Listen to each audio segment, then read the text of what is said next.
Keras kecewa karena Subaru begitu gegabah, sementara Anastasia justru melihatnya sebagai bentuk orang serakah memanfaatkan kesempatan sebaik-baiknya. Perbedaan pandangan ini langsung menarik perhatian Emilia, yang merasa kedua wanita itu berbicara seolah Subaru sudah menjadi milik mereka. Keras menolak pandangan Anastasia, menegaskan bahwa Subaru memang bisa licik, tapi tetap memiliki batas moral. Anastasia menyindir keras sebagai wanita keyakinan tanpa harapan, lalu menekankan bahwa ia hanya menghargai potensi Subaru. Emilia mengamati dengan intens, merasa malu karena sempat menilai Anastasia itu buruk. Anastasia menjelaskan bahwa ia menghormati Subaru bukan karena kelicikannya, melainkan karena potensinya untuk tumbuh. Keras akhirnya menerima penjelasan itu, bahkan tersenyum tulus karena menyadari sikap Anastasia yang jujur. Keduanya saling memberi pengakuan. Anastasia menyebut lawan licik adalah musuh terbaik bagi orang yang menjunjung kehormatan, sementara Keras berterima kasih atas pujian itu. Di layar, Subaru melihat Rem dari sudut bawah. Senyumnya hangat, penuh kasih sayang. Subaru kelelahan setelah berlatih, meredakan kepala di pangkuannya. Dengan suara serak, Subaru bertanya, "Rem, menurutmu aku menyedihkan tidak?" Rem menjawab tanpa ragu, "Emang." Subaru terkejut, menganggap jawaban itu kejam. Namun Rem menjelaskan bahwa menganggapnya menyedihkan tidak bertentangan dengan keinginannya untuk tetap berada di sisinya. Rem menegaskan bahwa bahkan tanpa perintah, ia akan tetap bersama Subaru. Saat Subaru bertanya kenapa, Rem menjawab dengan suara hangat bahwa ini keinginannya sendiri. Kata-kata itu sederhana, tapi namun penuh makna, menunjukkan bahwa kehadirannya bukan kewajiban, melainkan pilihan hatinya. Rem mengusulkan agar mereka keluar bersama besok, mengingat Subaru belum pergi kemanapun selama 3 hari. Subaru tidak menjawab, hanya memalingkan wajah dengan perasaan tercekik oleh penderitaan batin. Emilia terkejut saat melihat Subaru beristirahat di pangkuan Rem, yang menggenggam tangan Subaru erat, berusaha menekankan rasa cemburu yang muncul dari pangkuan favoritnya Subaru. Emilia sadar bahwa jika ingin berdiri sejajar dengan Rem, ia harus menekan perasaan itu meski sulit. Rem dengan jujur berkata, "Maafkan saya karena harus menggantikanmu." Emilia menolak menoleh, takut melihat senyuman itu atau tatapan penuh sindiran. Keras justru memberi pujian bahwa Rem memiliki hubungan yang indah dengan Subaru. Rem membalas dengan senyuman tulus, memperlihatkan kedekatan yang membuat Emilia semakin merasa tersisih. Federica terpesona menyebut interaksi ini manis. Petra meski biasanya pendiam, memberi anggukan kecil penuh apresiasi. Priscilla sebaliknya muak melihat interaksi yang menurutnya membosankan ini, sampai ia membuka kipas untuk menutupi rasa jijik ini. Roswell dengan nada ceria justru mendukung Rem. Emilia semakin merasa dirinya cewek tukang nangis yang hanya mencari hiburan, sementara orang lain tumbuh lebih dekat dengan Subaru. Rasa bersalah dan cemburu bercampur aduk, membuatnya semakin sulit menerima kenyataan bahwa Subaru punya hubungan intim dengan Rem yang begitu terbuka. Layar berganti ke pasar ibu kota. Subaru berjalan menuju papan besar yang ditempeli poster 5 kandidat kerajaan. Kerumunan rakyat tampak serius memperhatikannya. Lalu seorang pria menyapanya dari belakang, membuat Subaru terkejut. Ternyata itu si penjual apel. Subaru langsung mencari Rem karena khawatir ia hilang. Penjual apel menuju ke stand buah di mana Rem sedang membantu seseorang memilih produk. Subaru lega melihatnya baik-baik saja, berkomentar ke si tukang buah untuk jangan membiarkan seseorang yang tidak berpengalaman mengawasi tokomu. Mimi dengan gugup mengaku tidak suka melihat penjual apel muncul, dan para penonton banyak yang setuju. Julius menambahkan bahwa mereka sudah terbiasa waspada setiap kali pria itu muncul dalam hidup Subaru. Okto mencoba optimis, tapi Ram dan Petra segera mengingatkan bahwa pertemuan dengan penjual apel sebelumnya berujung pada Subaru bertemu Priscilla dan masuk ke kastil. Ram tersenyum hangat, merasa senang karena Subaru memperhatikannya. Ram menyindir bahwa Subaru cemburu pada kemampuan Rem, sementara Petra mencoba menjelaskan bahwa Subaru hanya tidak ingin Rem terlalu bekerja keras. Federica menenangkan Petra, menjelaskan bahwa Ram hanya bercanda. Petra akhirnya mengangguk meski menyebut Ram buruk dalam bercanda. Penjual apel itu awalnya ramah, namun segera melontarkan komentar diskriminatif terhadap Emilia. Subaru langsung meledak amarah, menolak keras, menganggap bahwa Emilia terkait dengan penyihir hanya karena ia seorang setengah elf. Dengan suara lantang, Subaru menegaskan bahwa Emilia peduli pada rakyat dan tidak pantas disamakan dengan penyihir. Kerumunan mulai memperhatikan. Bisik-bisik menyebar sementara penjual apel menatapnya dengan tegas. Kalau semua orang takut pada penyihir itu, selama orang-orang memandangnya seperti itu, dia tidak akan bisa menang. Kata-kata itu menghantam Subaru, menyebutnya menunduk penuh frustasi. Penjual apel menepuk bahu Subaru, memperingatkan agar tidak menyebut kata penyihir terlalu keras di depan umum. Subaru jatuh terdorong kerumunan, menatap tanah dengan mata penuh amarah. Dalam hati, kamu tidak memberitahuku kalau semua orang merasa seperti itu tentangmu. Suara Emilia bergema di kepalanya, menambah beban emosional yang ia pikul. Layar pun berganti ke Subaru menatap kota dari mansion di malam hari. Al berkomentar bahwa tayangan ini tidak menyenangkan. Okto dan Rem, meski hubungan mereka dengan Emilia sedang renggang, tetap menunjukkan kemarahan atas perlakuan rakyat terhadapnya. Petra dengan penuh semangat bilang kalau Emilia akan menjadi ratu yang terbaik. Garfield pun mendukung dengan teriakan lantang. Emilia merasa terharu. Dukungan itu membuatnya tidak merasa sendirian menghadapi prasangka. Priscilla meremehkan rakyat biasa, menyebut mereka menutup mata dari kenyataan. Hal ini membuat Garfield dan Petra kesal. Pras dan Anastasia menunjukkan simpati, menasehati Emilia agar tidak memperlihatkan kelemahannya di depan umum. Emilia dengan mata berkaca-kaca mengakui bahwa ia tak menyangka Subaru masih peduli padanya setelah ia pergi. Esoknya, Subaru dipukul sampai terpental oleh Wilhelm dalam latihan. Tamat.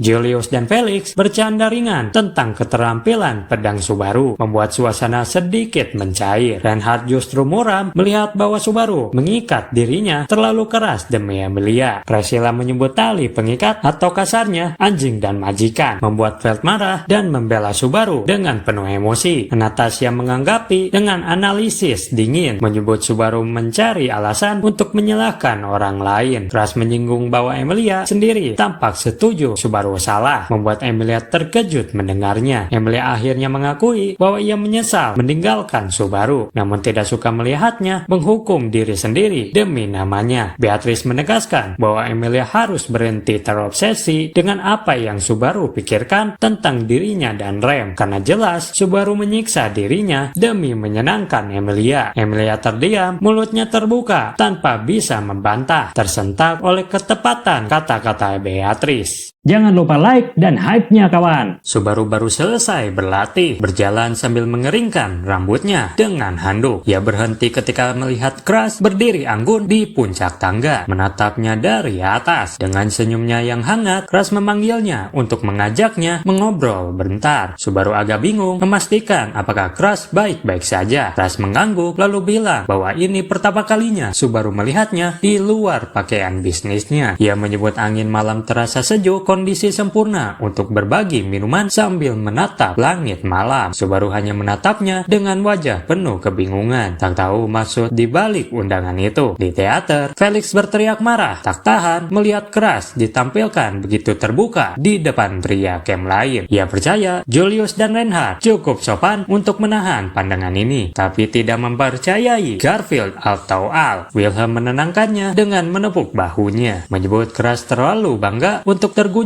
oleh hal semacam itu. Namun Felix tahu kekhawatirannya berbeda, bukan soal harga diri, melainkan soal tatapan orang lain yang ada di sini. Crash sempat terlihat goyah, namun segera menegakkan diri. Anastasia menggoda, menuduhnya ingin memanfaatkan Subaru untuk informasi. Emilia terkejut menanyakan kebenaran dari Crash. Crash menegaskan bahwa niatnya hanya ingin mengeluarkan Subaru dari siklus menyedihkan, agar ia bisa menantang dirinya di kondisi terbaik. Emilia mulai mengagumi sikap mulia Crash, sementara Anastasia tersenyum licik di balik salnya. Ray memberi dorongan kalau Subaru akan bodoh jika tidak mendengarkan nasihat dari Crash. Crash tersenyum, merasa lega atas dorongannya. Beatrice penuh rasa ingin tahu, menuduh Crash ingin hubungan lebih dekat dengan kontraktornya. Crash mengakui dengan senyum penuh percaya diri bahwa ia memang ingin menjadi teman dekat Subaru di medan perang. Crash dengan berani menggenggam tangan Subaru yang tertidur, sampai jari-jarinya menjalin erat dengan tangannya. Emilia dan Beatrice langsung marah, wajah mereka penuh kejengkelan. Namun Crash tidak melakukannya untuk membuat mereka cemburu. Ini adalah serangan balik terhadap Anastasia, menunjukkan bahwa ia juga bisa bermain kotor. Setelah semua berpaling, Crash menatap Subaru dengan ekspresi muram. Dalam hati, ia berbisik, kalau lo sekarat lagi, awas aja kau. Genggamannya semakin semakin erat karena sebenarnya ia sungguh berharap kalau ia tidak terlalu tegar pada Subaru karena ia ingin sekali menolongnya. Adegan berganti ke balkon mewah dengan meja elegan dan minuman yang sudah disajikan. Subaru masih basah rambutnya menolak minum alkohol. Crash bilang ia sendiri tidak akan minum sambil mabuk dan Subaru boleh minum air. Mereka menyentuhkan gelas. Subaru berhenti sejenak untuk menatap cara Crash meneguk minumannya. Begitu selesai, Crash langsung mengambil kendali percakapan. Ia bertanya bagaimana perkembangan penyembuhannya. Subaru terdiam, wajahnya menegang. Terserentak kecil muncul saat kenangan menyakitkan tentang kondisinya kembali menghantam. Wilhelm segera menatap Felix dengan tajam. Menyadari suara bersalah itu keluar darinya. Rem menasehati keras untuk memperhatikan dengan seksama, membuat sang Duchess menatap balik dengan perasaan tidak nyaman. Crash bertanya serius apa yang Ferris lakukan kali ini, seolah sudah menduga ada sesuatu yang salah. Lalu tayangan tambahan dari novel muncul, menampilkan kamar kecil di siang hari. Subaru duduk di ranjang, wajahnya merah padam. Felix dengan senyum nakal memompa mana ke tulang belakang Subaru, sementara Rem menahan wajah Subaru di dadanya, mengalirkan mana dengan cara yang berbeda. Subaru panik, terjebak di antara dua aliran energi yang bertolak belakang. Rem menatap Felix dengan marah, sementara sang kucing hanya tersenyum nakal. Felix akhirnya mengaku sebagian tindakannya demi Subaru, sebagian demi Crash, dan sisanya demi dirinya sendiri. Rem menegaskan akan selalu hadir dalam setiap perawatan, membuat Felix menyerah dan pergi dengan santainya. Adegan kembali ke balkon malam. Subaru tampak gemetar, masih dihantui kenangan perawatan itu. Dengan ragu ia menjawab dan Crash tersenyum. Ia bilang kalau Ferris sangat mahir dalam sihir penyembuhan, jadi Subaru bisa mempercayainya. Namun ekspresi Subaru jelas menunjukkan keraguan, luka batin yang belum sembuh, dan rasa tidak nyaman yang tidak bisa ia ungkapkan. Beatrice langsung berdiri di paha Subaru, menatap Felix dengan penuh amarah. Garfield mengancam dengan nada ganas, membuat Octo ketakutan. Emilia menatap Felix dengan mata penuh pengkhianatan, melukai hatinya lebih dari teriakan siapapun. Bahkan Crash, sang tuannya, menuntut penjelasan tanpa ragu. Priscilla justru menikmati pemandangan Felix yang terbojok. Ram dan Al menambahkan tekanan dengan komentar yang dingin. Roswell mengamati dengan simpati, sementara Petra melampiaskan kebenciannya, menuduh Felix menyalahgunakan kekuatan penyembuhannya. Reinhardt hanya menatap dengan kekecewaan, membuat Felix semakin gemetar. Priscilla tertawa puas, merasa dirinya terbukti benar. Julius memotong keributan, meminta semua orang memberi Felix ruang. Ia menegaskan bahwa niat Felix bukanlah kejam, melainkan demi melindungi Subaru, dirinya, dan Crash. Felix terkejut, tidak percaya Julius yang sebelumnya kecewa kini membelanya. Wilhelm menambahkan agar Emilia dan Crash tidak menutup mata terhadap kebaikan hati Felix meski tindakannya salah. Emilia menolak gagasan itu, menyebut Felix hanya pantas diberi hukuman ringan. Beatrice marah besar, menuduh Emilia terlalu lunak. Rem ikut menegur Beatrice agar berhenti menginjak paha Subaru. Ketegangan antara Beatrice dan Rem memuncak. Keduanya saling menatap dengan kilatan berbahaya. Dengan tubuh gemetar, Felix meminta maaf. Ia cuma ingin menghentikan obsesi Subaru terhadap Julius. Dengan cara seperti itu, Crash memerintahkannya bangkit lalu meminta maaf kepada Emilia atas kesalahan kasatrianya. Emilia dengan tegas namun penuh belas kasih menuntut Felix berjanji tidak akan pernah lagi menggunakan kekuatannya untuk memengaruhi orang, tidak akan berbohong pada Crash, dan juga akan selalu jujur pada Crash tentang masalahnya. Felix terharu menerima semua janji itu dengan suara gemetar. Emilia mengajak semua kembali duduk dan melanjutkan menonton teater. Crash tersenyum berterima kasih. Felix dibantu Wilhelm. Julius memberi anggukan, sementara Beatrice masih menatap tajam ke Emilia. Emilia menegaskan bahwa ia tidak ingin Crash merasakan luka yang sama seperti dirinya terhadap Subaru. Beatrice menolak, menegaskan bahwa kebaikan Emilia jangan sampai mengorbankan kontraktornya. Subaru mencoba mencairkan suasana dengan berkata bahwa Crash tampak sibuk. Crash menjelaskan keluarganya sedang mengumpulkan orang dan benda untuk menghadapi suatu kejadian, ditambah proposal yang datang setiap hari sejak kabar pemilihan kerajaan. Subaru kaget mendengar kata proposal, langsung mengaitkannya dengan pernikahan, membuat Crash bertanya apakah itu mengganggunya. Subaru mengalihkan pandangan, wajahnya canggung tanggung, lalu menyebut Wilhelm punya istri cantik. Crush menegaskan bahwa Wilhelm adalah kesatria yang melayani dirinya, membuat Subaru agak bingung. Tepat saat suasana mulai serius, jeritan Felix memecah ketenangan. Felix berlari keluar dari kantor, panik melihat Subaru bersama Crush yang tampil elegan. Ia berteriak, laki-laki tidak lain hanyalah serigala, sambil protes pakaian Crush yang dianggap terlalu terbuka. Crush tetap tenang, menyebut pakaiannya tidak berbeda dari saat ia makan bersama Felix. Subaru menanggapi dengan kesal, bilang, "Lo laki juga kucing." Dengan tenang, Crush menyebut semua orang di pemilihan tahu siapa yang Subaru cintai. Felix menambahkan dengan senyum nakal bahwa ia mendengar Subaru dan gadis itu sempat bertengkar. Subaru langsung menunduk, wajahnya muram, tak mampu menyangkalnya. Begitu menyadari Crush dan Emilia bereaksi, Felix langsung meminta maaf dengan nada paniknya. Emilia hanya membalas gak apa-apa, meski jelas masih tidak sepenuhnya yakin. Felix menghela nafas lega karena merasa lolos dari hukuman. Namun wajahnya segera berubah muram saat menatap layar. Berpikir ia tidak ingat ini pernah terjadi. Tatapannya beralih ke Wilhelm, lalu ke Crush. Ekspresinya semakin ketakutan seiring kesadarannya bahwa ada sesuatu yang tidak sesuai dengan ingatannya. Subaru gelisah sambil menundukkan kepalanya. Crush menegurnya, "Jangan menunduk." Ia menjelaskan bahwa ketika mata tertutup oleh keraguan, jiwa menjadi gelap, masa depan tertutup, dan alasan untuk hidup hilang. Subaru hanya menatapnya dengan hening, tidak mampu membalas kata-kata penuh wibawa itu. Keheningan terasa berat, seolah ia sedang menimbang apakah dirinya pantas menerima dorongan itu. Felix pun menatap Subaru dengan serius. Dengan nada mendesak, ia berkata Subaru harus segera berbaikan dengan Emilia. Apa yang bisa ia lakukan untuk mewujudkannya? Lakukanlah. Kata-kata Felix bukan hanya soal harga diri, tapi juga soal hubungan Subaru dengan Emilia yang masih retak. Subaru menatap menjauh dari Felix. Matanya jatuh pada nyala kecil lilin di meja. Kilasan kematian masa lalunya muncul, membakar ingatan yang tidak bisa ia lupakan. Dengan suara penuh keyakinan, ada sesuatu yang bisa ia lakukan. Senyum tipis muncul di wajahnya, menandakan tekad baru yang lahir dari luka lama. Crush dan Felix menatapnya dengan bingung, tak mengerti apa yang dimaksud Subaru. Subaru menegaskan ada sesuatu yang hanya dirinya yang bisa lakukan tanpa perlu memberitahunya. Crush menatap dengan ragu, tak yakin apakah kata-kata itu lahir dari keberanian atau kegilaan. Crush mengalihkan pandangan keluar balkon, merasakan angin yang semakin kencang seperti cuaca yang akan buruk lagi besok. Okto langsung berteriak marah dengan apa yang dilakukan Subaru. Ram mencoba menenangkan, menyebut bahwa mereka tak tahu apakah Subaru berpikir jernih. Namun kata-katanya tak mampu meredakan ketegangan. Emilia menutup mulut dengan tangannya, menyadari Subaru mungkin mengorbankan dirinya demi melindungi atau kembali padanya. Ia merasa bersalah, menyadari kata-katanya sendiri yang mendorong Subaru ke jalan berbahaya lagi. Crush mengakui dengan wajah penuh malu, bahkan kata-katanya mungkin mendorong Subaru ke arah yang salah. Rem meski sering berbeda pendapat dengan Emilia, juga merasa jijik dengan cara Subaru menghukum dirinya sendiri. Hal mempertanyakan apakah benar buruk bagi Subaru berpikir seperti itu. Fred langsung membalas, "Lo manusia bukan sih?" Menegaskan bahwa pengorbanan diri Subaru sudah melewati batas. Beatrice menerima kenyataan dengan elegan, menyebut kontraktornya tak tahu kapan harus berhenti mengorbankan diri. Priscilla memotong semua keributan, memaksa semua orang diam. Ia menegaskan bahwa Subaru akan mati dan mereka harus menerima kenyataan itu tanpa rasa bersalah. Petra mengejutkan semua orang dengan mendukung kata-kata Priscilla. Ia bilang Subaru tentu saja akan mati. Ia sedang menghadapi banyak masalah sendirian saat ini dan menyuruh semua menonton tanpa menyalahkannya atas cara dia mengatasi masalah ini. Emilia dan Beatrice bereaksi dengan rasa malu dan marah. Namun kata-kata Petra, kerumunan jadi tenang. Roswell memberi tepuk tangan untuk Petra, menyebutnya lebih menarik daripada wajah imutnya. Priscilla juga ikut memuji Petra, dan nyangka bocil sekecil ini beraninya luar biasa. Beatrice menatap Roswell dengan curiga, menyadari bahwa ia tampak sudah mengetahui semua ini sejak awal. Adegan kembali ke taman. Subaru terlempar oleh serangan Wilhelm, namun kali ini ia berhasil berguling dan berdiri kembali. Wilhelm menawarkan untuk berhenti, tapi Subaru menolak. Wilhelm memperhatikan sikap Subaru yang berbeda dari biasanya. Subaru menjawab dengan senyum penuh percaya diri kalau ia baru saja mendapat nasihat bagus tadi malam. Dalam hatinya, ini adalah kesempatan untuk menyelesaikan masalah apapun. Wilhelm menurunkan pedangnya, menyebut latihan ini tak berarti bagi seseorang yang telah meninggalkan pilihan untuk benar-benar menjadi kuat. Subaru terkejut, ingin bertanya lebih lanjut, tapi Rem datang dan bilang ada sesuatu yang penting yang harus dibicarakan. Felix langsung shock menatap layar itu, menyadari Subaru benar-benar lebih mengandalkan kemampuannya untuk menyelesaikan masalahnya. Emilia menutup telinganya, tak sanggup mendengar keputusan dari Subaru bahwa semua pengorbanan Subaru dilakukan demi dirinya membuat hatinya hancur. Wilhelm menggeleng dengan kecewa, menegaskan bahwa Subaru telah memilih jalan yang salah meski dengan niat yang mulia. Adegan berganti ke kantor Crash. Crash menanyakan apakah Rem sudah menjelaskan situasinya dan mengaku merasakan semacam kehadiran lewat ikatan dari Ram, namun tak bisa menjelaskan lebih jauh. Crash menegaskan bahwa gerakan mencurigakan muncul di wilayah Mattern, tepatnya sekitar Mansion Roswell. Subaru dan Rem terkejut, wajahnya penuh kekhawatiran. Crash menjelaskan bahwa masalah ini sudah diprediksi sejak Roswell mendukung Emilia karena